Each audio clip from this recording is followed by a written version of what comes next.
Okay, so it is the time to start the webinar. Welcome everybody. So we have this plant cell identity webinar series to address some of the interesting questions that have arisen with the increasing interest in single cell approaches. So we want to understand what cell types are, but it is increasingly difficult to define actually what a cell type is.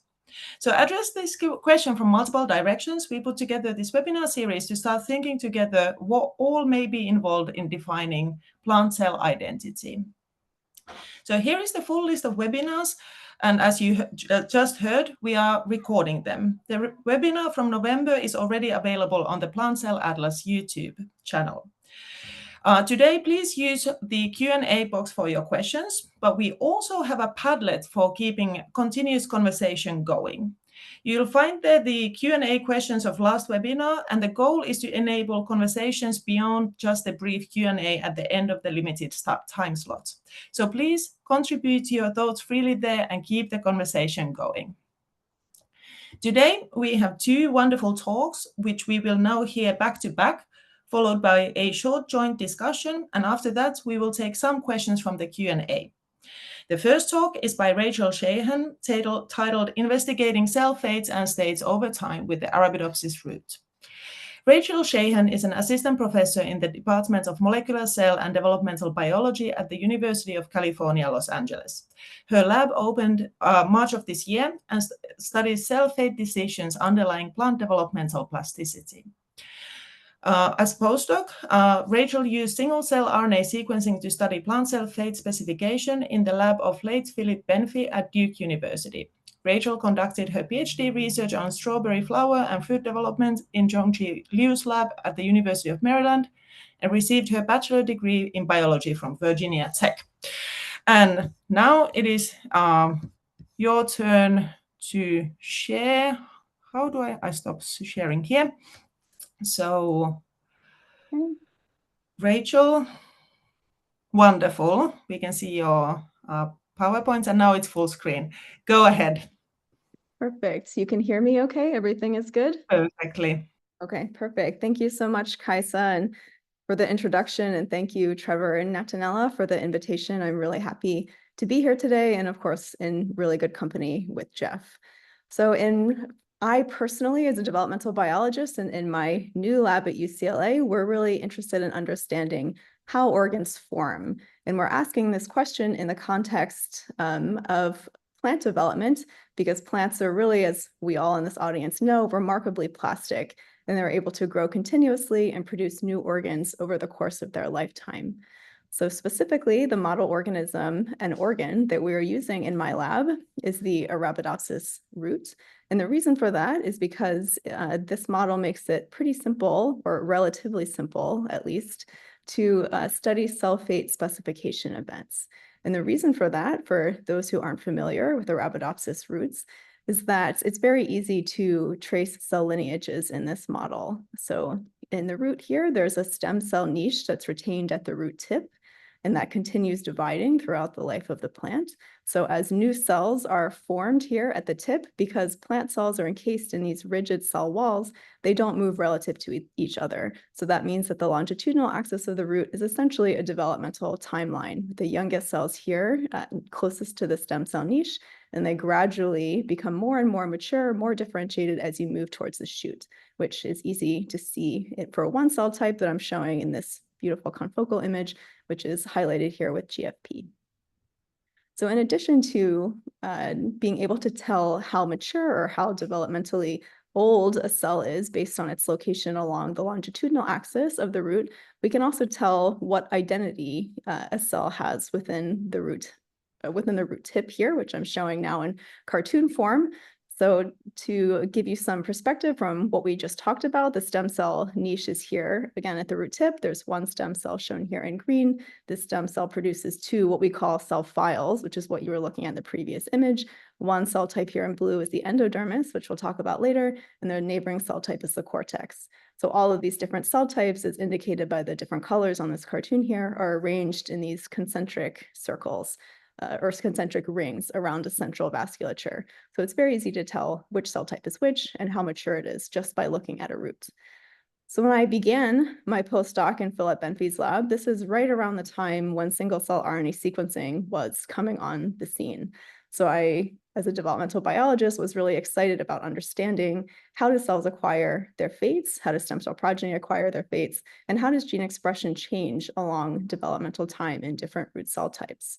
So the idea was to separate all of the cells in the root tip and then computationally annotate again what cell type they are and put them all back together again in developmental trajectories so we can ask again how gene expression changes over developmental time in every cell type.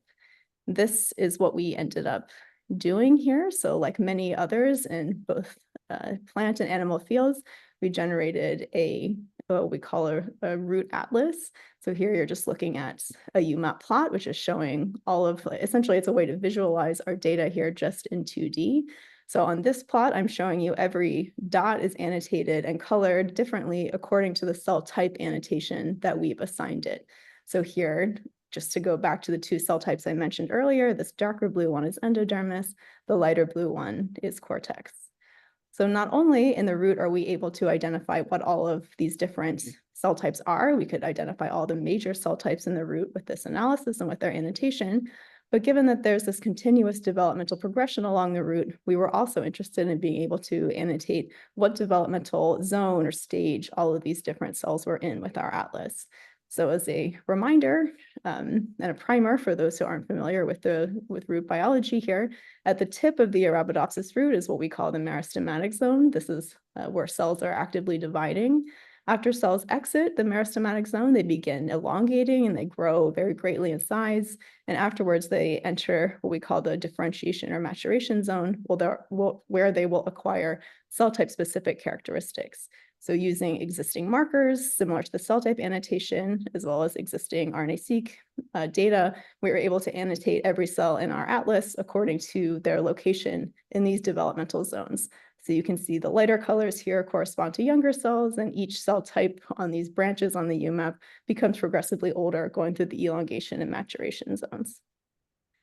So an important point, given the topic of today's webinar, is something that my co-first author, Chao-Wei Xu, and I were thinking about a lot when we got this data and we were trying to figure out how to annotate it.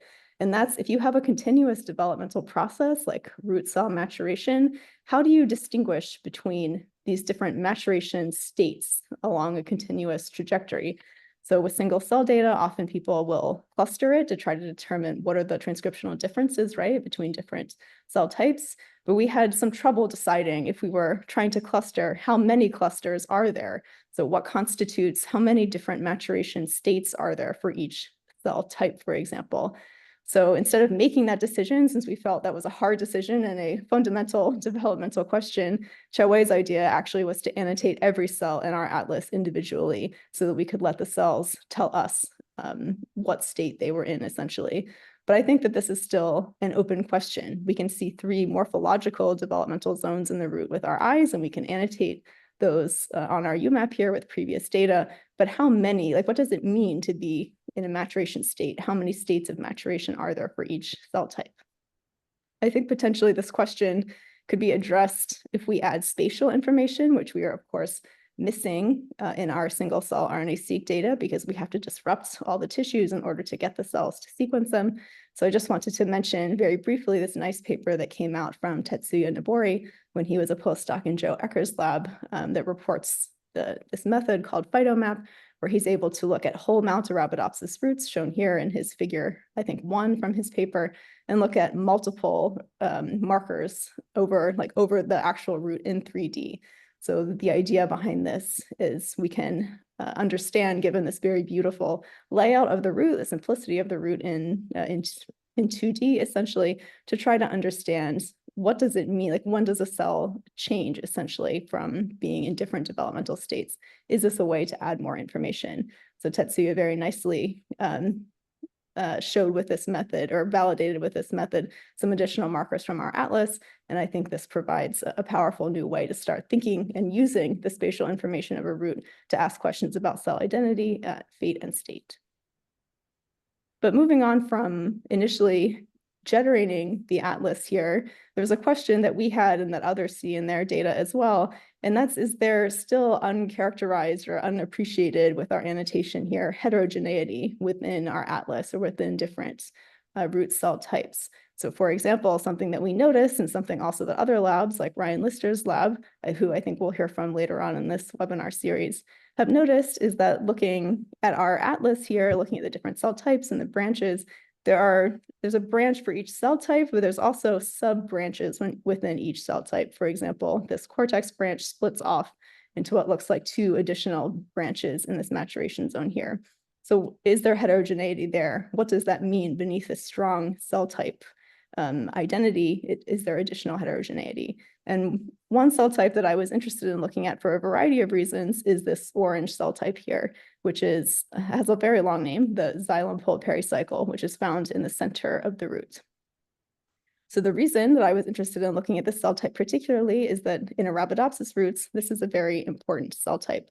So these xylem pole pericycle cells, which you can see in this video here, are responsible for producing new organs called lateral roots, which will develop off of the side of a primary root.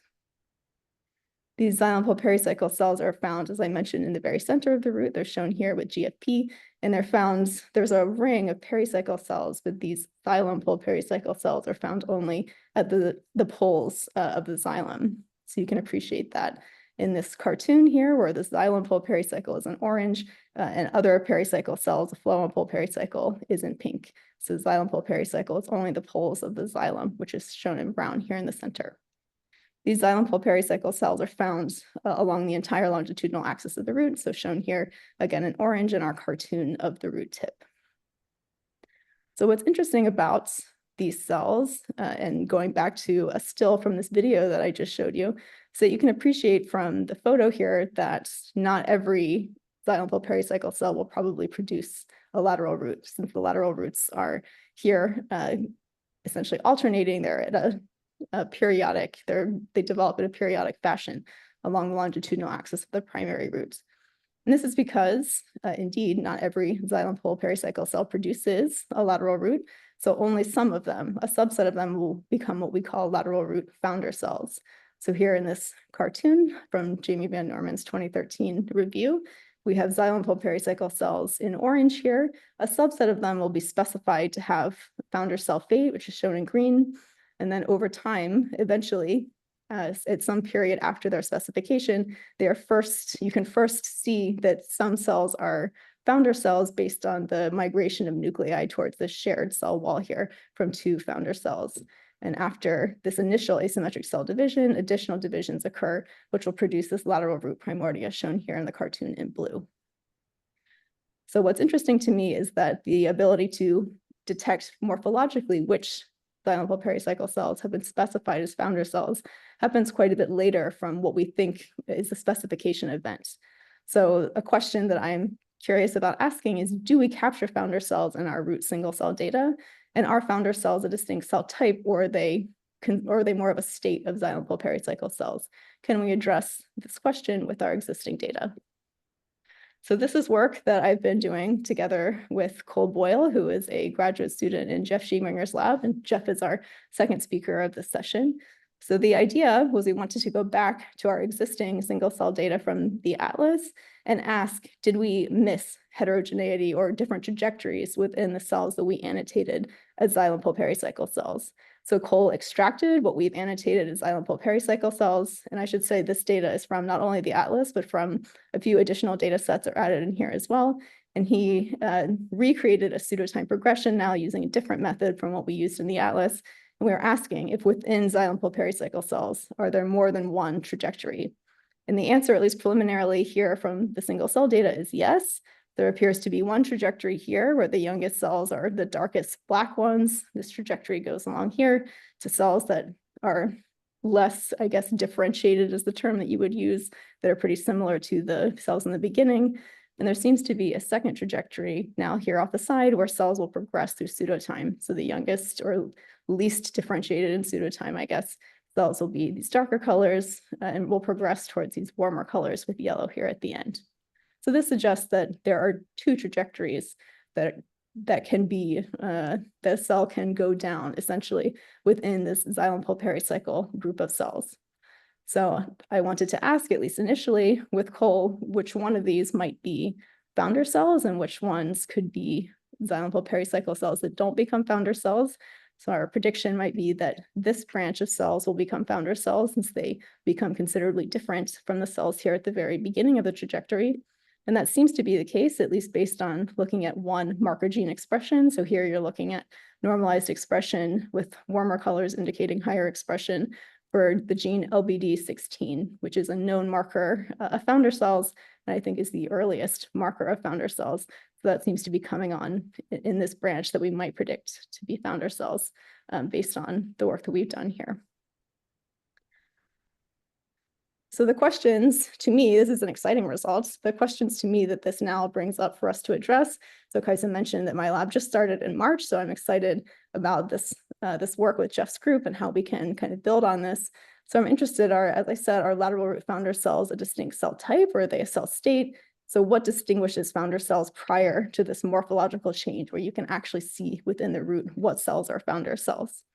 So this the specification of founder cells, like I mentioned, happens much earlier from this morphological change where the nuclei migrate.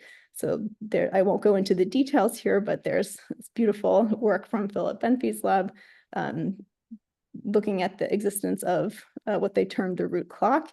So you can see there are oscillating signals that occur here at the root tip with DR5 luciferase in this video from Guy Waxman's recent paper in 2021.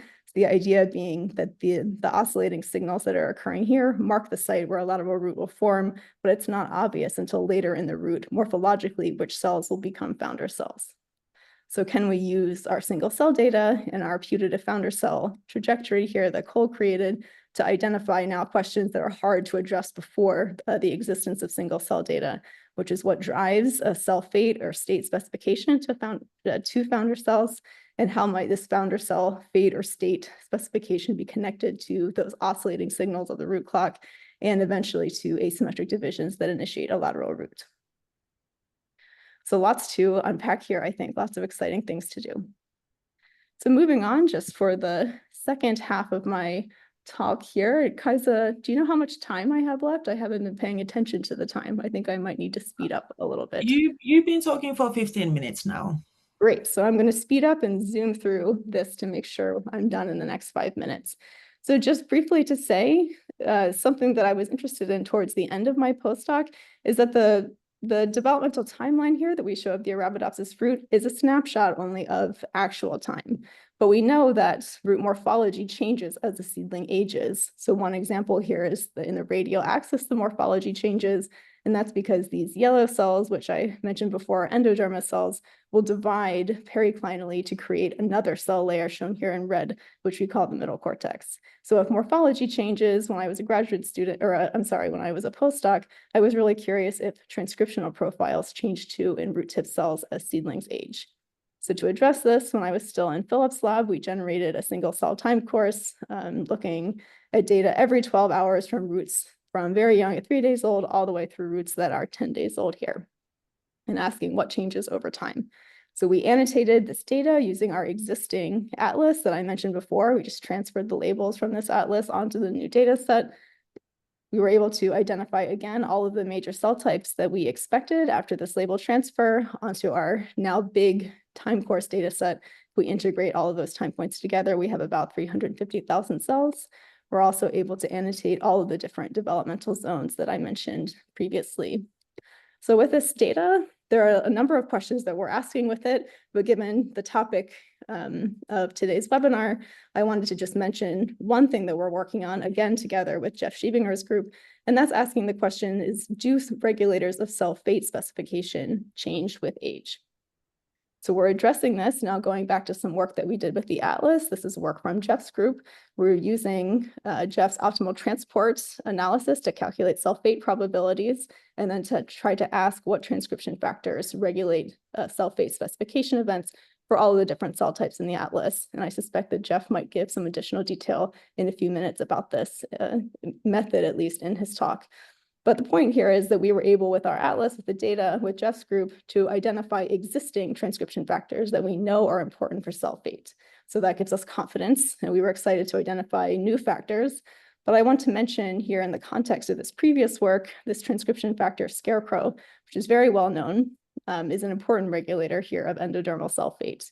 And indeed, in our atlas paper, we were able to identify, or to find, something a little bit new about scarecrow, even though it's been studied for a long time, and that is that scarecrow is required for early endodermal identity. So if you look at GFP here, this marker shown in green, this marker for endodermal identity, in wild type, you see it's expressed in the root tip all the way through older cells. In scarecrow, the expression is absent in the tip of the root and turns on only later, suggesting again that scarecrow is required for early endodermal identity in day 5 roots, so in our atlas and earlier roots.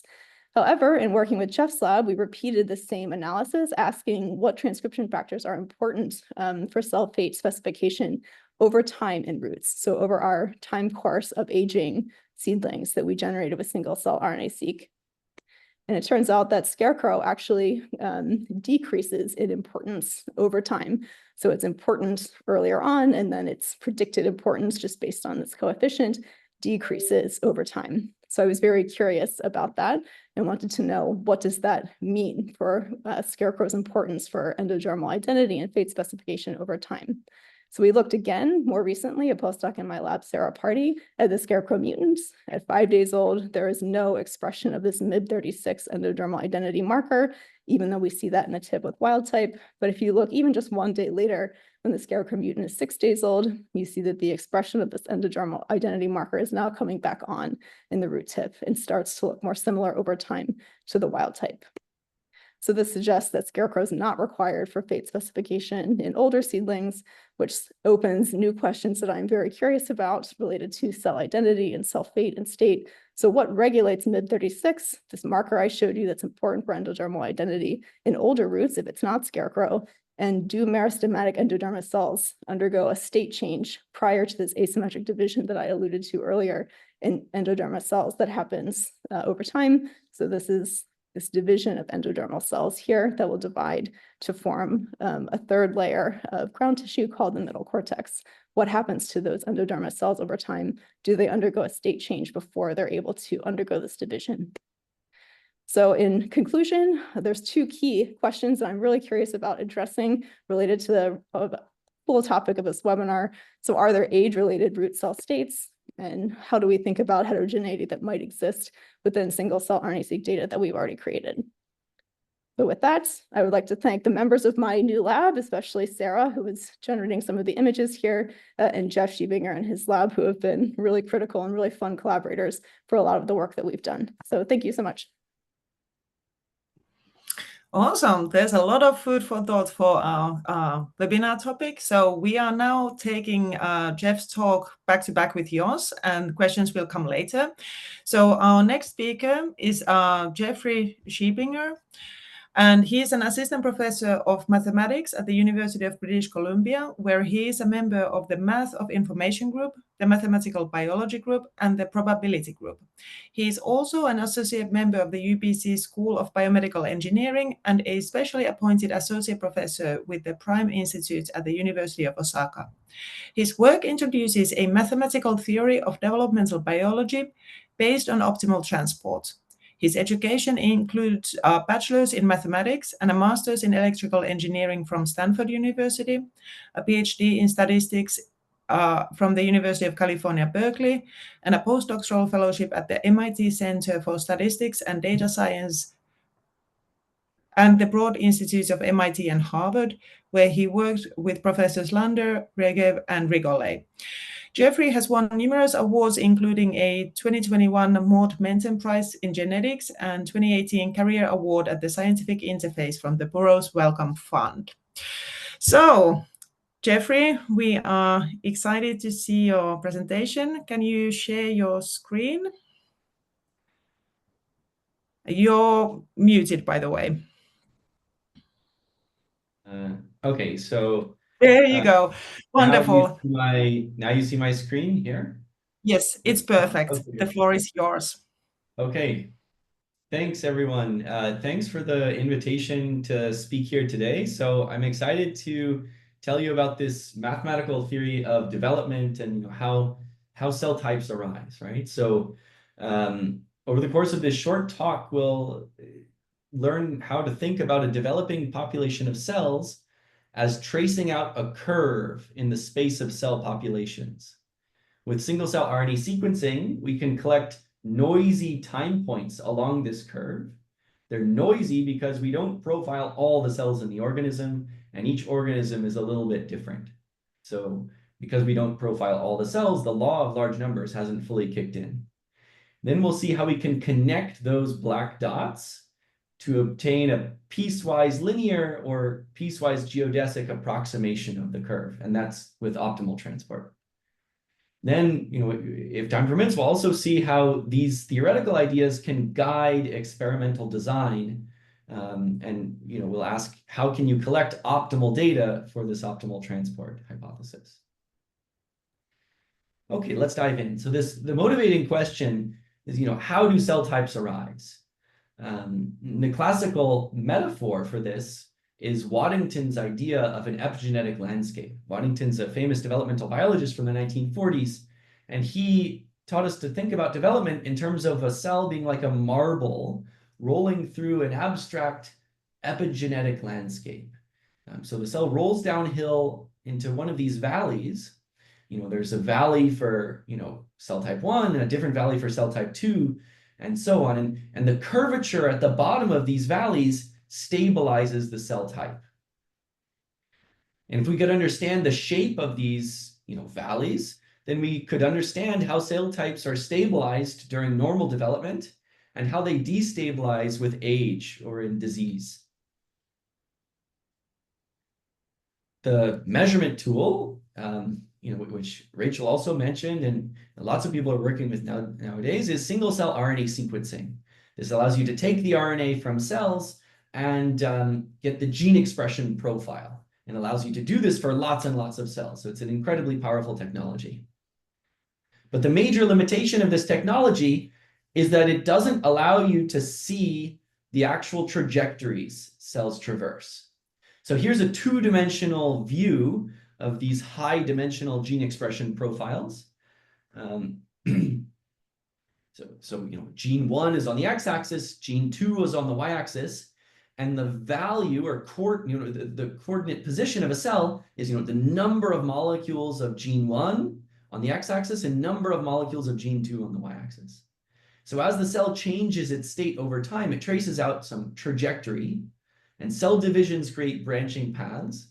But when you put the cells into the single-cell RNA sequencing machine, you kill the cells. So you can't actually measure both the ancestors and the descendants. In order to get around this, developmental biologists typically profile time courses. We'll see at the end of the talk, in plants and with Rachel and Trevor and the late Philip Bentley, we've been looking at stationary OT. That's an exotic variant. The easiest thing to understand first is this case where you actually have a real time course where you prepare, if you want to collect, say, 3 time points, you prepare 3 identical systems at time 0, and then profile the first system at time t1, let the second organism develop until a later time t2 and profile, and then you get the green dots. And then the third organism you profile at yet a later time t3, and you get all the red dots. So this is the raw data that you get. All of these green cells represent the developmental states at time t2, and it looks like there's roughly 2 cell types in this cartoon. And then there's roughly 4 cell types at the later time t3. And what we want to infer is the connections between these time points. If we hadn't killed these green dots on the right, they would roll downhill and give rise to the 2 rightmost subpopulations. And similarly, for the left subpopulation at time t2, it would give rise to these 2 subpopulations on the right. So we want to infer the ancestor-descendant relationships across time from the static snapshots offered by single-cell RNA sequencing.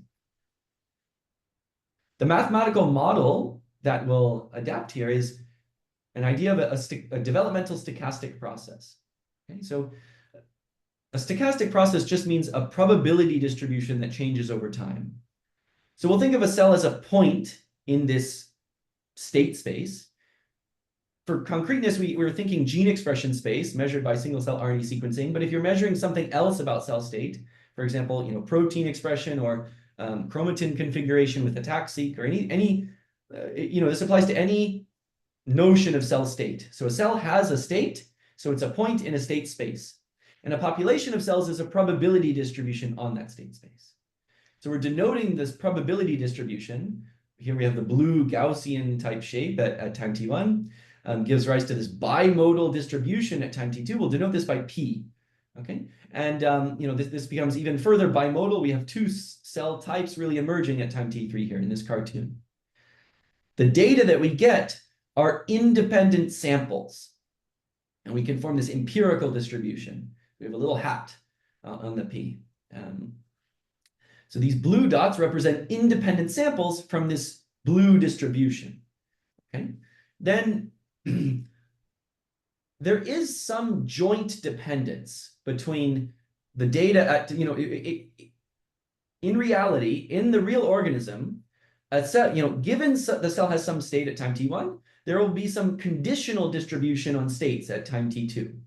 So if you've heard of a hidden Markov model, we have a Markov transition kernel here. What this means is that given that a cell has some state at time t1, what is the conditional distribution on states at time t2? So this gives us the ancestor-descendant connections between time points. And this is, this object which exists in nature is lost when you do the single cell RNA sequencing because the cells that you profile are not from the same organism across time points because the measurements are destructive. In order to obtain, infer these ancestor-descendant connections and the cellular trajectories, we'll use this classical approach called optimal transport. Optimal transport was developed in the 1780s by Gaspard Monge, who was thinking about how to redistribute dirt for the purpose of building fortifications.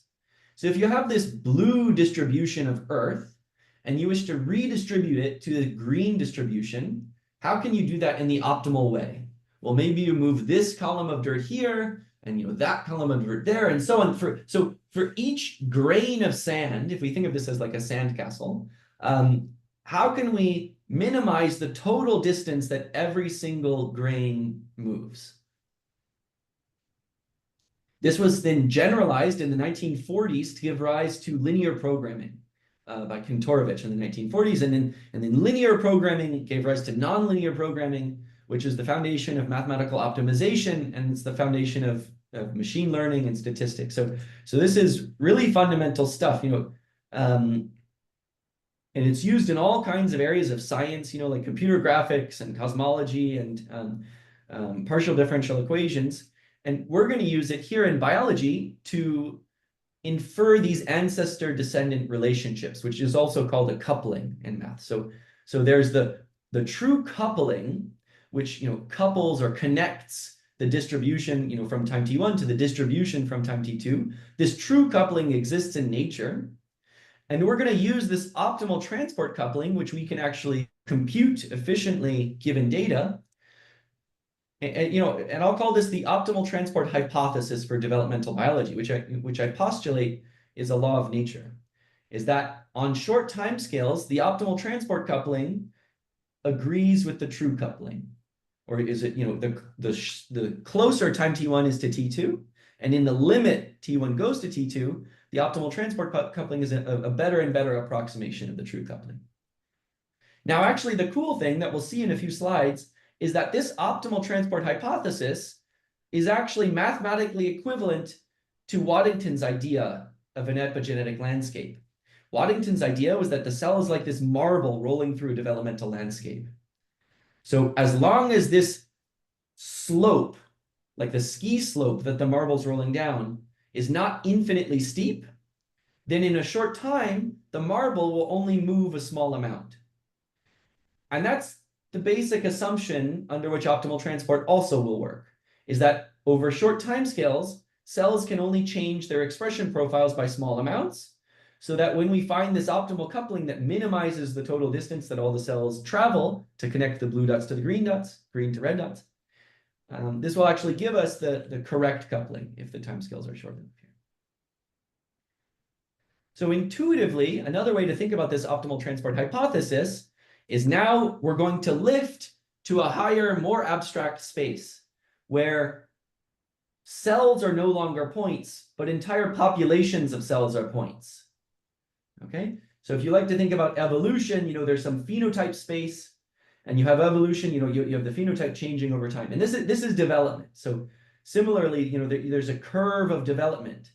Okay, so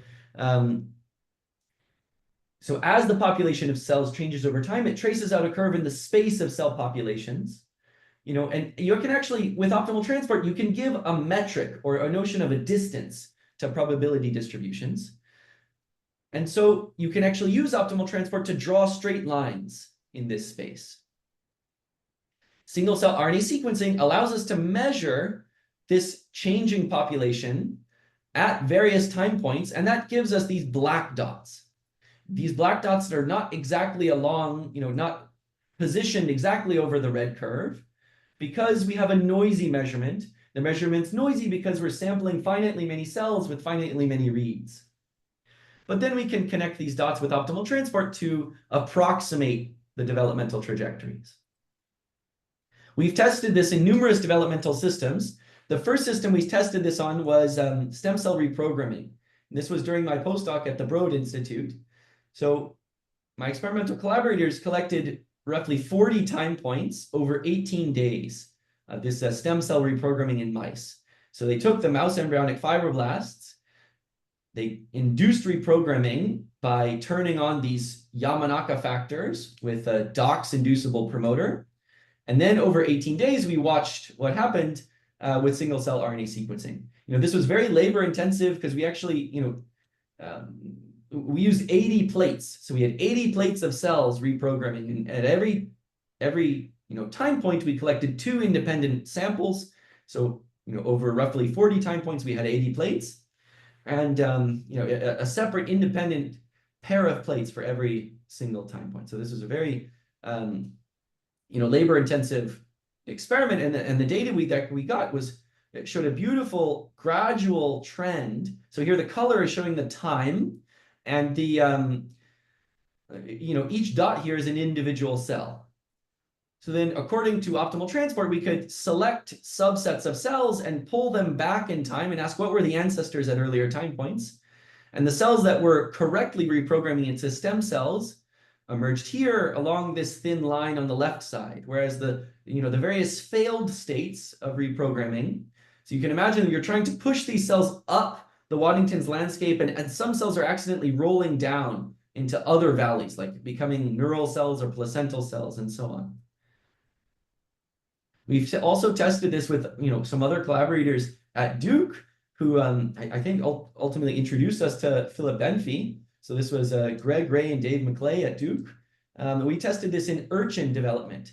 So we collected roughly 20 time points, and while reprogramming is sort of less well understood, urchin is comparatively much better understood. So this was a nice system to test on because Dave and Greg have been studying urchin for decades, and they have, the field has a fairly clear idea of what the gene regulatory networks look like. And with optimal transport, by analyzing the trajectories, we were able to identify most of the genes. So the genes written in gray, we were not able to identify in these gene regulatory networks. So there's 3 here when we focused on this time interval.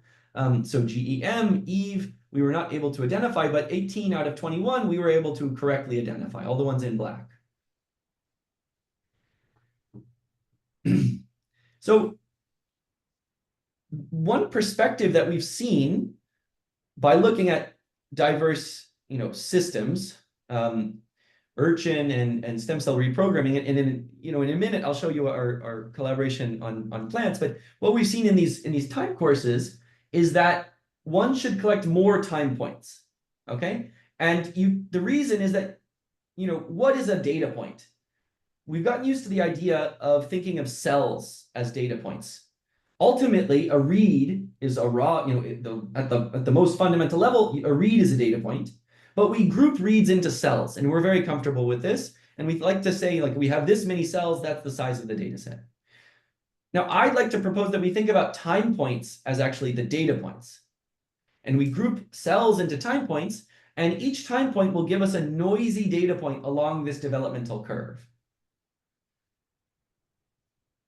Now in machine learning, there's this mantra of big data. Big data, you should always have a bigger, noisier data set. So if you imagine a fixed budget, you can imagine collecting, if you have a fixed number of cells you can profile, you can either profile more reads per, you can either profile more cells per time point or more time points with fewer cells per time point. And we've seen in different systems consistently that it's better to collect more time points. And the way that we've seen this is by looking at something called geodesic interpolation. For the sake of time, I'm going to speed forward a little bit. Given a large noisy data set, we can't just connect the dots anymore. Okay, so this blue dotted curve is a bit ridiculous. If you have a lot of noisy data points, just applying this ordinary optimal transport to connect the dots won't do as well as something like the green curve, where you smoothly interpolate between the data points. Okay, so optimal transport, like I said, is drawing straight lines. The straight line is the shortest path connecting data points. If we look for the shortest path that passes through all the data points, we're going to be, back where we started, just connecting the dots one by one, which is a separate optimization problem connecting each pair of time points. What we can do, though, is find the shortest path that passes close to all the data points by trading off between data fitting and regularization. And if we do that, we can actually prove a theorem which says that if the developmental process is a stochastic differential equation, so it's something like Waddington's landscape, where the cell state X is going downhill plus some random step. So under this model, which is Waddington's landscape, then this kind of optimization problem, which actually is a regularized version of optimal transport, recovers the trajectories in the limit of infinitely many time points. So this is actually a nice consistency result. And among kind of all of the many algorithms for trajectory inference, this is essentially the only algorithm that has a provable guarantee. You can actually prove it works and understand how big the error is if you have some number of time points. So this is the type of mathematical stuff that we're doing in order to characterize what would the optimal data look like, and we think it's more time points than are currently being profiled. Okay, so we also have an algorithm to solve this optimization problem. Like I said, it's basically optimal transport, and we have a paper on that from 2022. And based on this idea that we'd like to collect more time points, we're also developing new experimental measurement technologies with some collaborators in C. elegans. We also have a newer collaboration in Drosophila, and another collaboration in Planaria. And in these collaborations, we're using the idea of an embryo barcode. Okay, so each time point is a different embryo, and with ordinary single-cell RNA sequencing, you group the reads into cells, and with these embryo barcodes, we're going to group the cells into embryos. And that way, in one shot, in one sequencing reaction, we can profile hopefully thousands of time points. That's what we're working towards, and we think that type of data would be ideal. So if you're designing a time course, please collect as many time points as possible. Okay, so I'm essentially ready to wrap up here. I want to show you one brief extension involving lineage tracing, and then we'll show what happens in the stationary OT setting. So one extension that we've worked on is incorporating lineage tracing into this trajectory inference framework, where you can insert a barcode that will be mutated with CRISPR. This is not my work. Many groups have done this, but we're thinking about the computational problem of once you have that kind of data, and you can observe not just the positions of cells, but also the topological tree here. So it's sort of like a phylogenetic tree that you infer from species. Chimpanzees are more closely related to humans than either are to rats or fish and so on. And that phylogenetic tree is inferred from the genome of each individual. And it's a similar idea here. There is this mutating cassette that gives you some mutating barcode that you can read out at the same time as the single cell RNA sequencing data, and then infer this, this lineage tree of the cells. And then how can you use that lineage tree to improve the trajectory inference? And we have sort of two papers on how that can improve trajectory inference, basically by adjusting the positions of the cells. If you were to cut this red tree, which represents the cells at the later time point, if you cut this tree at the earlier time point, you can have an estimate of where these cells were at the earlier time point using a branching Brownian motion prior, and then adjust the positions and then connect those with optimal transport, you get a better estimate. So to bring this back to the world of plants, let me show some work that we've done here with Rachel, Trevor, and the late Philip Benfey, and this was led by Stephen Zhang, who was also on some of the other papers I showed. In the first paper, the plant cell atlas paper, there was just sort of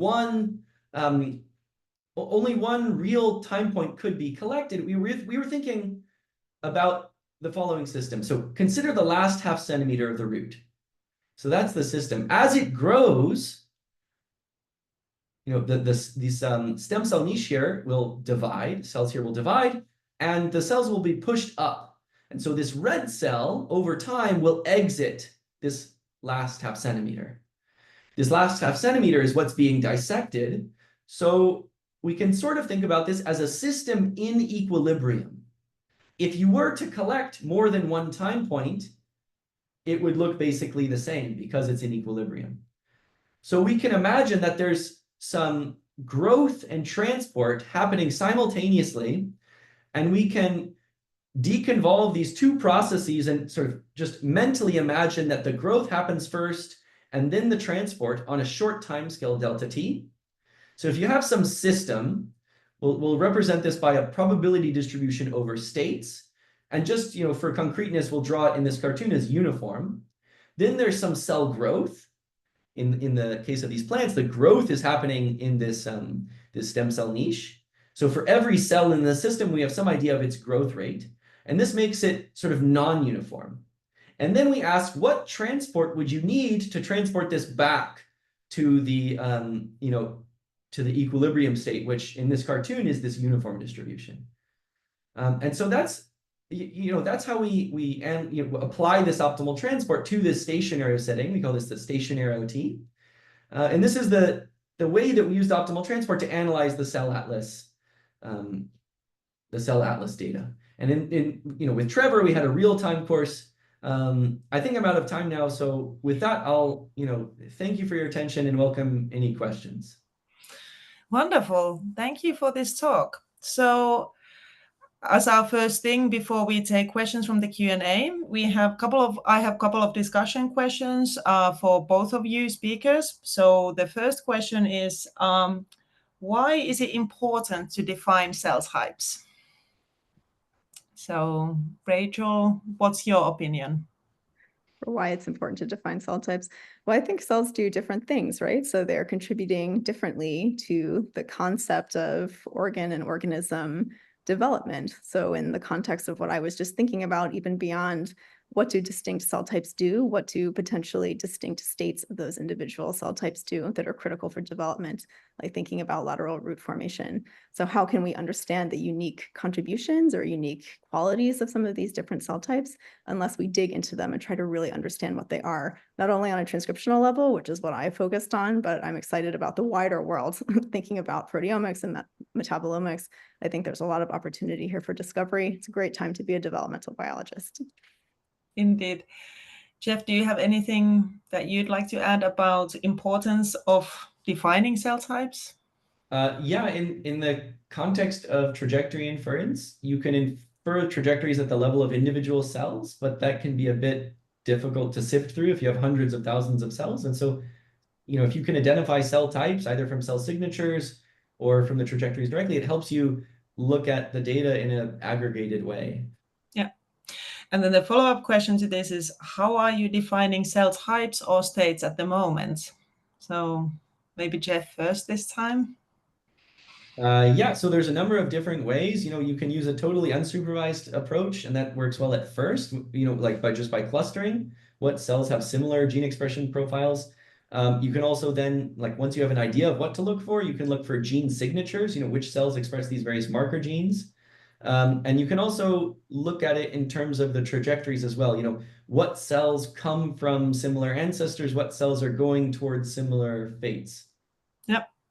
And Rachel, is your way of defining them similar?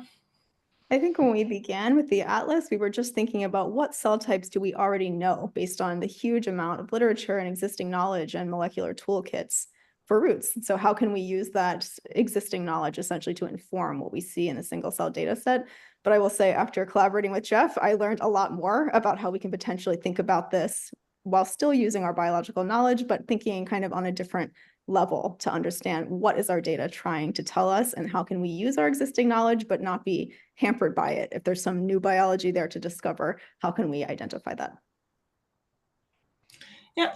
And then what do you think? How could we better define plant cell types and states in the future? So moving forwards, yeah, go for it. Okay, so I'm thinking a lot about that lately. So thinking about our root data, like I said, we see all the major cell types that we expect, but are there still some differences even within the signatures of those major cell types? So how can we add spatial information to help us interpret that? So beyond disrupting the root and trying to piece it all back together again. And I think ultimately thinking beyond transcriptomics, like I mentioned, is another way for us to think in the future about what is a cell type in a state. Yeah. Geoff? So I think, you can start off with a coarse-grained notion of cell types. And as we learn more, you can have subtypes, and sub-subtypes, and you have a clearer picture. Yeah. Excellent. Okay, let's take some questions from the Q&A. First question that I have here is from Ramiro Rodriguez to Rachel.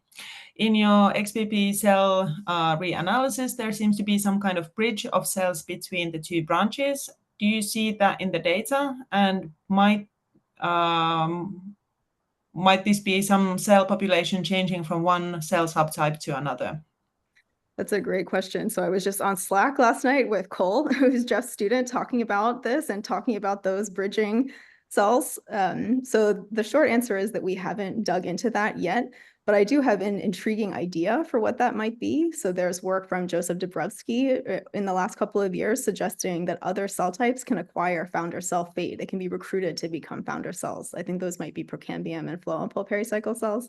So I'm very curious if we might be seeing the signature of that in our data, and those are the cells that we see kind of moving towards that fate. And in our data, maybe they are misannotated as xylem full pericycle, but they could be other cell types becoming founder cells. Okay. Then next question is from Natanella. So this is for both of you. How do you think of cell states? So is every transcriptome snapshot that differs, is that a different cell state? And is one transcription factor turning off already a different cell state? So what, in your opinion, would be a good experiment to define a cell state?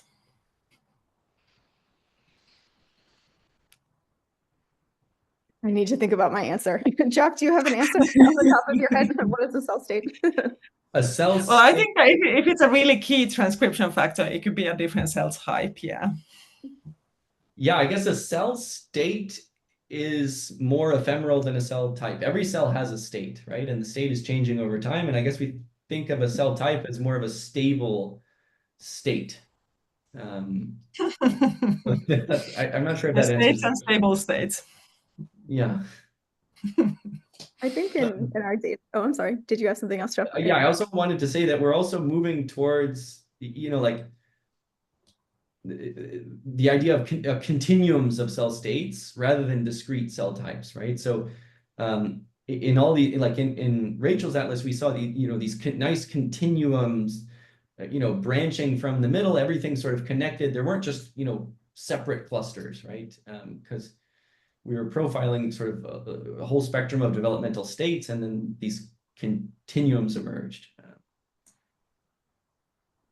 I was just going to add briefly, so thinking about the work that Trevor was doing with steroid treatment and trying to understand how different cells respond. We talked a lot about this because the cell type annotation or cell type signatures that we saw from the data were very strong in that data set. So how do we think about how a state might change, but it's still beneath this bigger signature of a cell type, exactly like Geoff was mentioning? So I don't have a specific answer about what is the necessary description for what is a cell state, but I think it depends sometimes on what your question, how you want to divide up those states for how you think about the biology. Yeah. Good. Okay, then I have a number of questions for Geoff. So one of the first question is that, are you performing OT in a high dimensional space corresponding to the number of different cells or types, or performing OT in a 2D or 3D space after reducing data dimension with UMAP? So not on the UMAP, but we do reduce dimensionality a little bit. So we start off with the 20,000 dimensional data from gene expression, and we reduce to roughly 1,000 dimensions by selecting variable genes, and then to roughly 50 dimensions with PCA. And this is sort of a trick of the trade, the trajectory, but certainly not 2 dimensions with UMAP. Something high dimensional, and it's not so critical exactly how you do this, but it should be something like hundreds or thousands of dimensions. Okay, the next question is again to Geoff. Wonderful talk. Question here: the time points can be distinct for sampling, but the cell status in the sample may not be distinct or can be in a continuous changing status from T1 to T3. Did you consider the various and continuous changing cell statuses into the trajectory model? Yeah, certainly. So this idea, there's a probability distribution of cell states, and this probability distribution is changing over time. You can think of this as like a big, cohort of cells, big population of cells, and it can handle precisely what you're saying, that there's, going to be some overlap. Some cells from time T1 will look like cells from time T2, and some cells from the later time point will look like cells from the earlier time point, because there's, early and late cells in the time points, and coupling the whole distribution to the whole distribution will handle precisely this. Then I'm going to ask a question that actually I'm interested in also hearing the answer. Given the emphasis on many time points, is there any guidance on type and depth of sequencing to optimize outcomes versus cost? Yeah, great question. So I think for the budget, we saw that, for example, in the reprogramming data, we collected too many time points. We could have gotten similar trajectories by, how much worse does the data look if you have half as many time points? And it looks a lot worse than if you have it looks a lot worse than if you have half as many cells. So we got like, way too many cells and just a little bit too many time points. So, you can say like, given half the data, we can make our data set smaller by either throwing out entire cells or throwing out entire time points. So if you just sprinkle from every time point, you just remove half the cells randomly, it looks basically the same. Whereas if you throw out half the time points and your time resolution gets worse, that's much worse. So extrapolating, the other way, if you could collect more data, you should collect more time points. We're already basically saturated in terms of cells. We're not at all saturated in terms of time points. So, we always have a fixed budget. Given a fixed budget, how far should you go? Currently, we think we should go as far as the absurd, 1 cell per time point. So if you're going to do 100,000 cells, you should do 100,000 time points. It sounds a bit silly. It's not practical, but like go as far in that direction as you can for your fixed budget. If you're going to do, however many cells, just do as many time points as possible. It sounds a bit silly, but like you should do closer to that than what people are currently doing, doing like 1 million cells with 5 time points, or 1 million cells with 10 time points. It is not the right way to do it. Yeah, okay, wonderful. That also comes with its challenges, but how to design those experiments in that way. I think we have time for one final question. I'll just pick the top one on the list. So how would Waddington's OT handle dedifferentiation events, differentiated cells turning back into stem cells, or circular developmental trajectories? Yeah, so that's totally fine, right? So if the system can do this dedifferentiation, right? So this is possible according to the gene regulatory network somehow, or according to the Waddington's landscape, you can flow, some cells can look like they're going backwards. That's fine, and we even saw that, right? In the reprogramming data, some cells were failing and basically turning back into MEFs. And that was this rightmost branch, the stromal cells were basically converting back into they turned their Yamanaka factors on a little bit and then converted back. So this is totally fine. As long as there is gradual changes, like over short time scales, cells change their expression just small amounts, then optimal transport should get the right trajectories. Great. Thank you, both of you, for your wonderful talks. And thank you for the audience for interesting Q&A questions. And just as a reminder, we have the Padlets where you can keep the conversation going. So I think all of the Q&A questions will be posted there again. And Geoff and Rachel, if you don't mind continuing addressing the remaining questions there. And the recording will be available on the YouTube channel very shortly.